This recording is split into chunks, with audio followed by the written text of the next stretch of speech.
This case exposed a terrifying reality hiding in plain sight, a reality that transformed one of the most popular websites in America into the hunting ground of a suspected killer.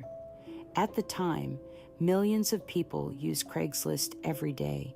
They bought furniture, found apartments, sold vehicles, and connected with complete strangers. It seemed harmless, ordinary, routine, but hidden among thousands of legitimate advertisements.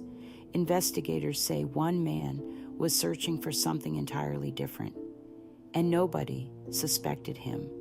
Not his friends, not his classmates, not even the woman he was preparing to marry. This is the story of the Craigslist Killer. His name was Philip Markoff. To the people who knew him, Philip appeared to have everything going for him.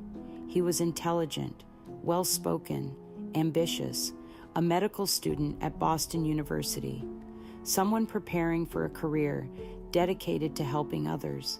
He was engaged to be married. His wedding was only months away.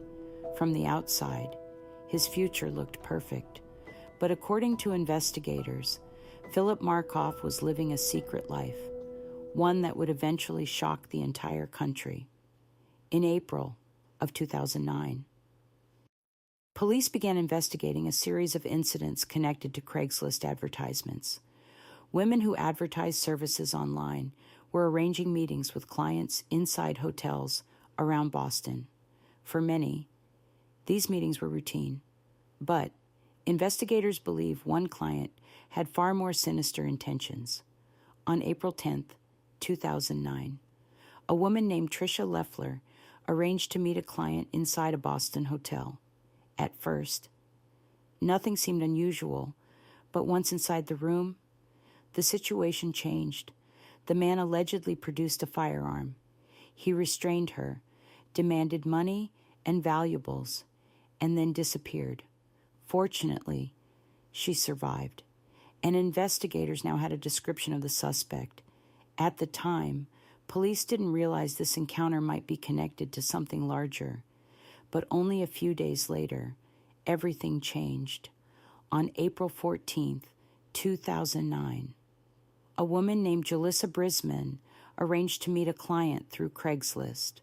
Like many others, she believed she was meeting someone interested in her advertisement. Instead, she became the victim of a violent attack inside Boston's Marriott Copley Place Hotel. Julissa lost her life that day. The case immediately drew national attention. Investigators worked around the clock, searching for answers. Who was responsible, and why were these women being targeted? As detectives reviewed hotel surveillance footage, a suspect slowly began to emerge. The images showed a clean-cut young man walking calmly through hotel corridors. Nothing about him appeared unusual. He wasn't wearing a mask. He wasn't hiding his face. He looked like an ordinary student, someone you might pass on the street without giving a second thought. But detectives believed they were looking directly at their suspect. The investigation intensified. Surveillance footage, cell phone records, hotel keycard activity, credit card transactions. Detectives began connecting the pieces, and piece by piece, the evidence led them toward a shocking name: Philip Markoff, the medical student, the future husband, the man who seemed to have everything. When investigators arrested him, the public was stunned. News stations across the country covered the story. People struggled to understand how someone living such a seemingly normal life could be connected to such serious crimes. But the deeper investigators looked, the more questions emerged. Some reports suggested Markoff had developed a gambling problem. Others questioned whether he was living a hidden double life. How much was his fiancée aware of? How long had these secrets existed?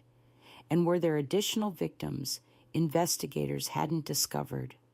As prosecutors prepared for trial, The evidence against Markoff continued to grow. Investigators believed they had built a strong case. But before the trial could ever begin, another shocking development occurred. In August 2010, Philip Markoff was found unresponsive inside his jail cell.